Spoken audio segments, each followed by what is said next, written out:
Seguramente muchos de nosotros hemos comprado algunas cosas de segunda mano, pero no sabemos el pasado oscuro que este objeto pueda tener.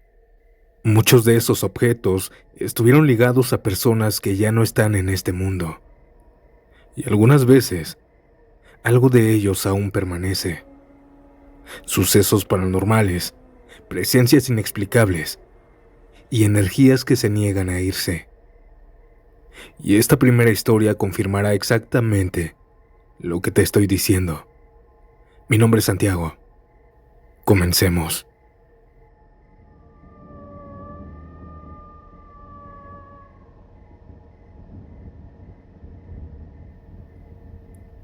Yo no soy alguien que crea fácilmente en cosas paranormales. Siempre he sido más de buscar explicaciones lógicas. Pero lo que viví con mi hija fue algo que hasta el día de hoy no me atrevo a contar con libertad. Aún me cuesta procesarlo. Mi hija en ese entonces tenía 6 años cuando pasó. Nos habíamos mudado a una casa más amplia y quise darle un regalo especial para su nueva habitación. Un día caminando por un tianguis de domingo, encontré un ropero rosa, mediano, de 2 puertas y un espejo al lado, decorado con calcomanías de princesas. Ya era algo viejo pero aún encantador, y costaba casi nada. El vendedor me dijo que era de una niña que ya no lo necesitaba, así que no pregunté más. Regresé a mi casa, volví y me lo llevé en un diablito. Mi esposa y yo se lo instalamos en su cuarto ese mismo día. Nuestra hija estaba feliz. La ayudamos a guardar su ropa, sus muñecas. Hasta le puso sus perfumes en la repisa del espejo. Estaba emocionada. Pero esa emoción duró poco. A las pocas noches nuestra hija comenzó a decirnos algo que al principio nos dio risa. Nos dijo que alguien tocaba desde adentro del ropero. Al principio pensamos que era algún ratón o simplemente su imaginación. Pero ella comenzó a insistir. Decía que eran unos toquidos leves, muy suaves, como si alguien rascara apenas con las uñas desde adentro. Conforme pasaban los días, nuestra hija comenzó a comportarse extraño. Comenzó a hablar sola en las madrugadas. A veces la escuchábamos reírse bajito. Nos levantábamos pensando que hablaba dormida, pero cuando íbamos a verla, estaba sentada en la cama, despierta, mirando al ropero. Una noche sí le preguntamos, ¿con quién hablas? Con Verónica, respondió, como si fuera la cosa más normal del mundo. ¿Verónica? Ese nombre no nos decía nada, hasta que nos dijo que Verónica le hablaba todas las madrugadas desde dentro del ropero. Intentamos no asustarnos. Pensamos que era un amigo imaginario. Son comunes a esa edad. Pero lo raro fue que cada noche, a las 2 o 3 de la mañana, escuchábamos ruidos en su cuarto, conversaciones en voz baja, risitas, incluso la puerta del ropero abriéndose y cerrándose. Una tarde, revisando sus cuadernos, porque ya no le echaba tantas ganas, encontramos un dibujo que nos quitó el sueño. Obvio mal hecho, pero se veía que era una mujer, delgada, con una bata como las que les ponen en los hospitales. Ella no tenía piernas, flotaba por el suelo. Le pintó los ojos grandes y negros, sin pupilas, y la boca desproporcionada, de oreja a oreja, sin dientes, negro. El cabello le caía hasta la cintura. Llamamos a nuestra hija y le preguntamos que quién era. Es Verónica, nos dijo, sin miedo. Es la señora que vive en el ropero. Dijo que antes era de su hija, que se lo compró hace muchos años.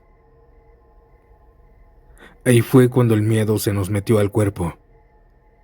Esa misma noche decidimos mandarla con su abuelita a dormir. Pensábamos que era lo mejor, que alejándose del cuarto, del ropero, se le pasarían esas ocurrencias. La llevamos y nos regresamos. Pero a las 11:30 de la noche, estando ya solos mi esposa y yo en la casa, empezamos a escuchar susurros desde dentro del cuarto de nuestra hija, y luego los toquidos. Era el mismo sonido que habíamos escuchado todas las madrugadas, el mismo sonido que pensábamos que nuestra hija hacía. Y después la puerta del ropero se comenzó a abrir y cerrar sola. Me armé de valor. Fui a revisar, pero no había nadie. Sin embargo, algo se sentía raro, pesado. Abrí la puerta del ropero. Empecé a mover la ropa, a buscar si algún animal se había metido, pero nada. Luego abrí la puertita con el espejo. Era un espacio pequeño, no tenía lógica buscar ahí, pero lo hice. Al ver que no había nada me sentí ridículo. La cerré. Pero en ese momento un olor dulce inundó el cuarto, como a perfume de vainilla, pero rancio, empalagoso.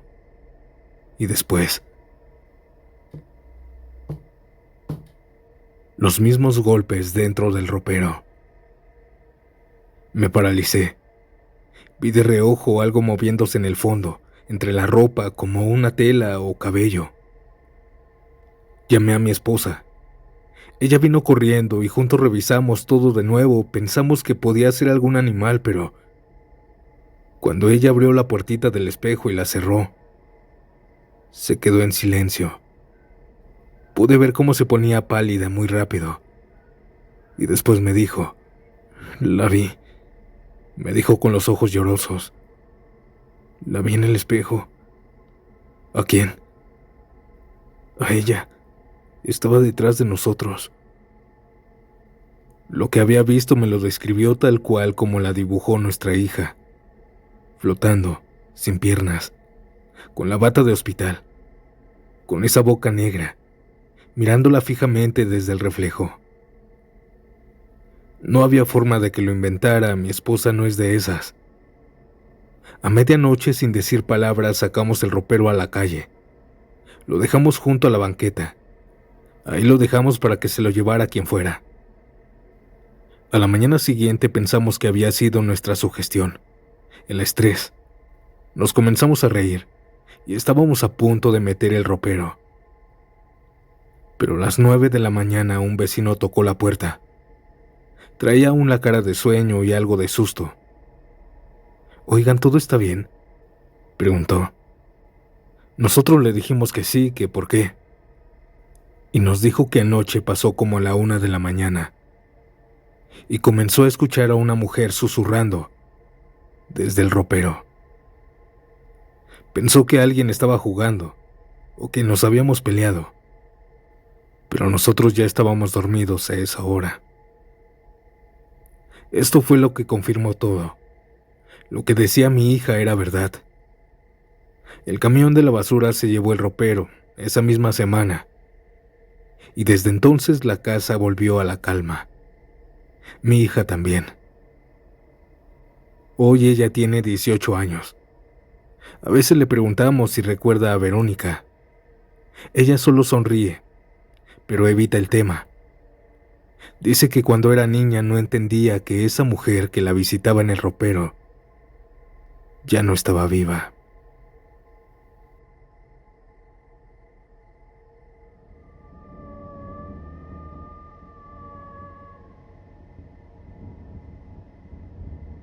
Esto que voy a compartirles le pasó a mi prima, y aunque ya han pasado años desde entonces, les juro que no puedo ver una cuna sin acordarme de lo vivido. Ella tenía 7 meses de embarazo cuando decidió comprar todo lo necesario para el bebé. Se emocionaba mucho por cada detalle: la ropa, los pañales, los juguetes. Un día, pasando por un bazar cerca de un panteón, encontró una cuna blanca de madera, en muy buen estado y a muy buen precio.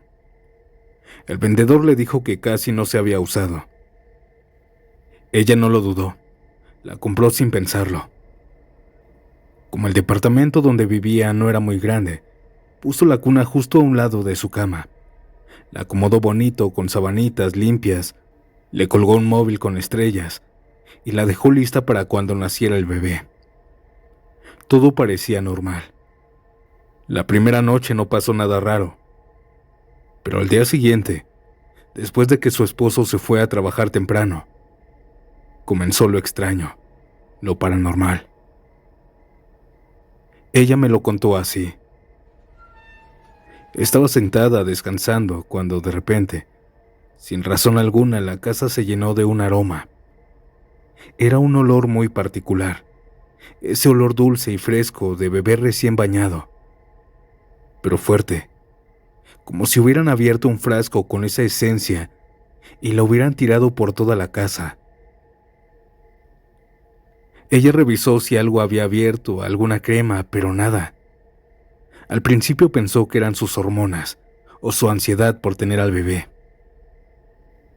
Pero los días siguieron y las cosas no mejoraron. Una noche soñó con un bebé. Dijo que lo tenía en brazos, pero no podía verle la cara. No podía quitarle la sabanita de la cara.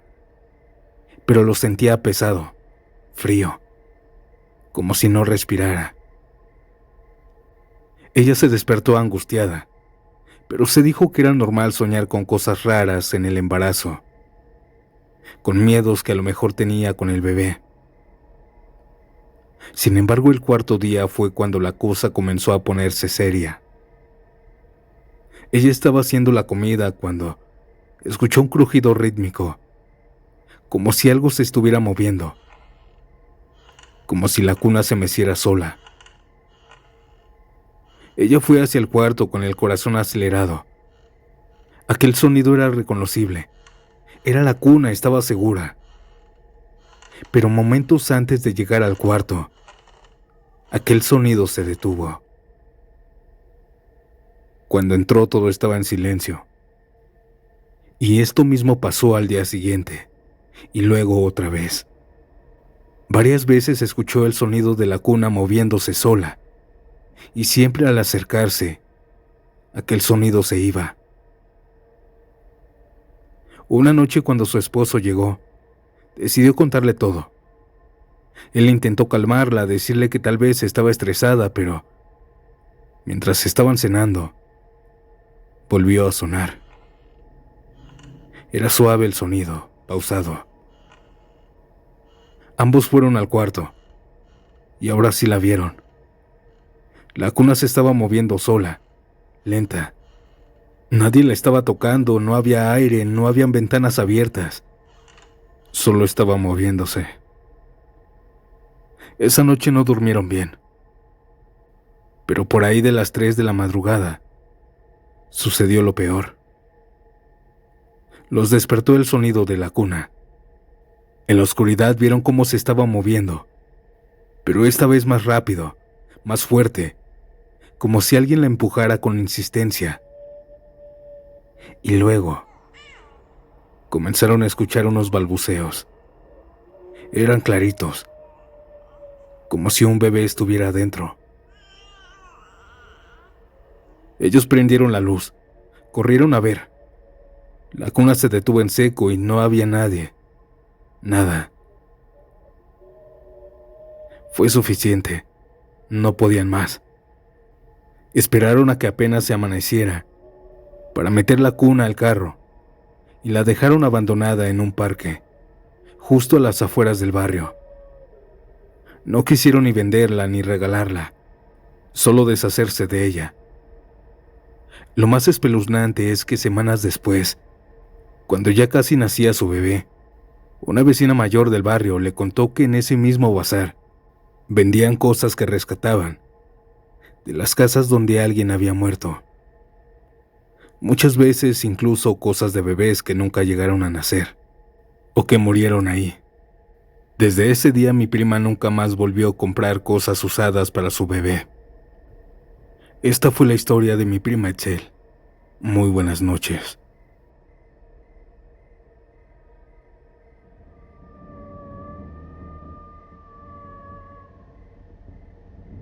¿Han escuchado sobre los doppelganger? Una especie de doble tuyo.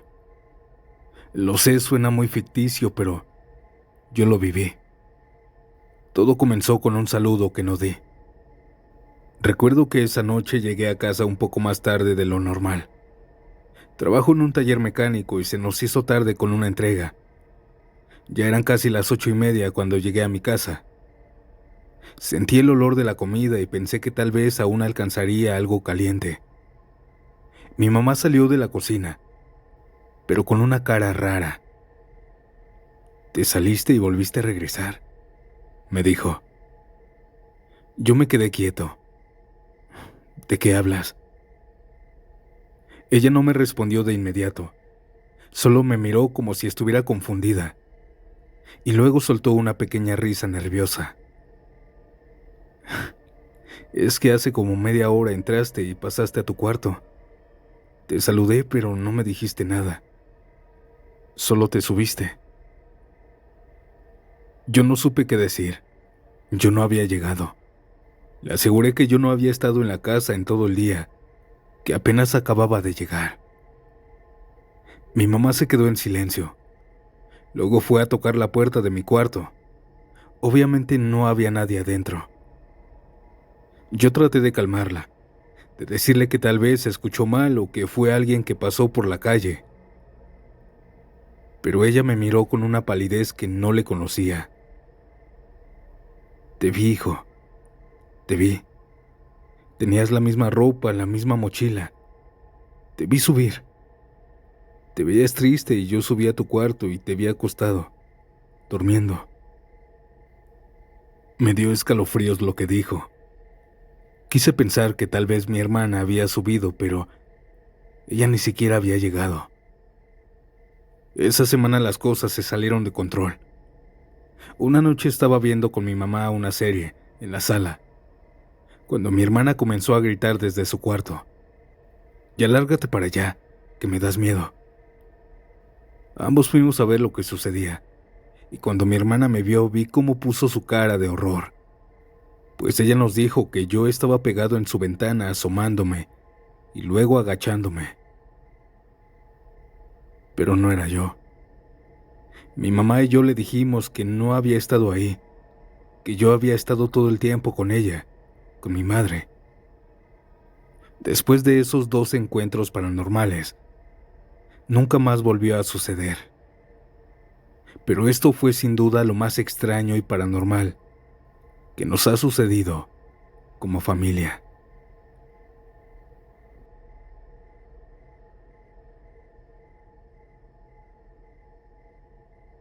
Audiencia, antes de terminar este episodio con la última historia, vayan dejando su like, me apoyarían bastante con eso. Y dime, ¿a qué hora te atreves a escuchar estos relatos? Aquí, en Estación Siniestra. Ahora yo me despido, y nos vemos pronto en un nuevo episodio. Chao.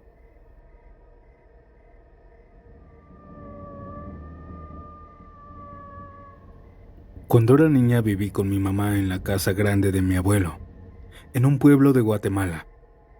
Éramos muchos ahí, mis tíos, mis primos, y aunque la casa tenía calidez, también escondía rincones oscuros que daban miedo. Pero viví muchas cosas alegres.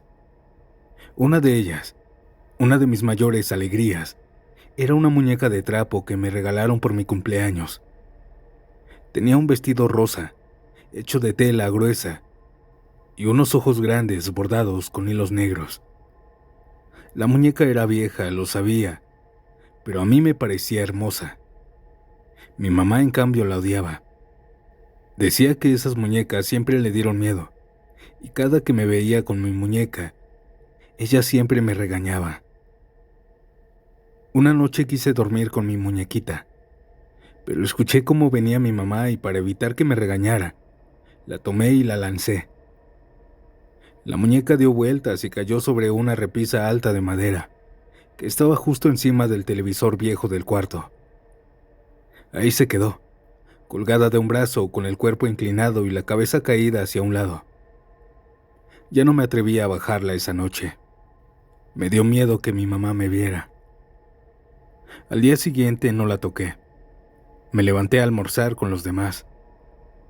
Estábamos en la mesa cuando mi papá, que tenía muy mal genio, tiró sin querer su plato al suelo. Mi abuela lo regañó duro. Él, molesto, se paró y se fue a meter a mi cuarto donde seguía la muñequita. No pasó tanto tiempo cuando escuchamos un grito fuerte, como si lo hubieran asustado. Mi papá salió pálido, con los ojos abiertos y la respiración agitada. Todos nos levantamos de inmediato. «La muñeca», gritó. «La vi». Salió arrastrándose desde debajo de la cama y subió sola hasta la repisa. Se colgó sola. Yo sentí cómo se me helaba la sangre. Él no era un hombre que se asustara fácilmente, pero estaba temblando, como un niño. Fuimos al cuarto todos, y ahí estaba la muñeca, exactamente donde la dejé la noche anterior, colgada del mismo brazo. Todo el día mi papá estuvo recordando eso y diciendo que esa muñeca tenía algo malo. Lo peor es que 2 días después mi muñequita desapareció. La buscamos por toda la casa. No estaba en la repisa, ni debajo de la cama, ni en los cajones. Pensé que mi mamá o mi papá la había tirado. Sin embargo, mi mamá me decía y prometía que ni siquiera la había tocado. Una ocasión mi mamá fue al cuarto del fondo a dejar ropa y la encontró ahí, tirada en el piso. Mi mamá me llamó asustada y me dijo que ella ya había barrido ahí y que eso ni siquiera estaba. Ella la tomó con una bolsa y la tiraron. Pero cuando ya estaba más grande, supe cómo lo hicieron. Relatan en mi familia que intentaron quemarla, pero que no prendía, ni siquiera con alcohol. Esa misma noche la metieron en una bolsa negra, la amarraron con cinta y la enterraron lejos, en un terreno baldío, al otro lado de la cuadra. Mi muñequita no volvió a aparecer. No sé qué sucedía con esa muñequita, pero algo malo seguro estaba ahí adentro.